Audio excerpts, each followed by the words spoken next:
Roy, Peg, Ivy, Broadway Lake residents for 22 years. And y'all are board members of the Friends of Broadway Lake? Former board members, both of us. Roy was integral in starting the Friends of Broadway Lake. Well, tell me something about why y'all think Broadway Lake's special. You mentioned it to me a minute ago. It's a fabulous little lake, friendly people, great environment, good wildlife, perfect. Quiet, safe, ecologically great. If you look around, it's clean. Tell me about this event today. Okay.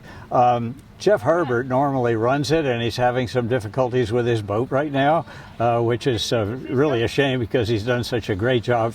I think this is the 5th time that we've done this, but it is basically a boat parade.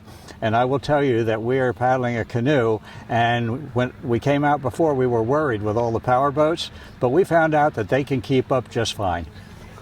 Well, tell me about that canoe. You worked hard on that canoe. Tell people about that. Okay, well, it was in 1996 that I finished it. I started it in 95.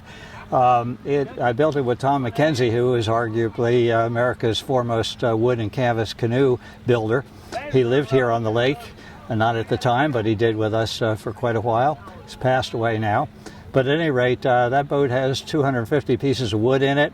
It has 3,500 brass tacks, and I drove every one of them and shaped every piece of wood.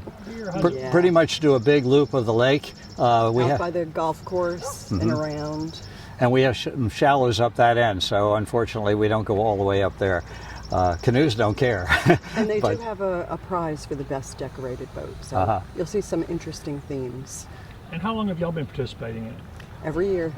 For 5 years. And you also told me you're involved in another big event coming up this summer. Go ahead and remind people about that they need to come out and see. Oh yeah, Friends of Broadway Lake Family Day, Saturday, August 13th. We have a free professional ski show.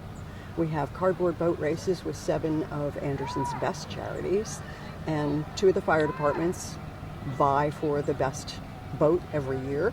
And then we have a family class that's open to anyone who wants to build a cardboard boat and race. It's a lot of fun. Lots of good family activity all day long from 10 to 2. Food trucks. Yeah. And if people want to participate, how can they find out how to get involved? We'll have some information on Facebook and Nextdoor, and we're going to put out flyers. And there'll be signs up along the road.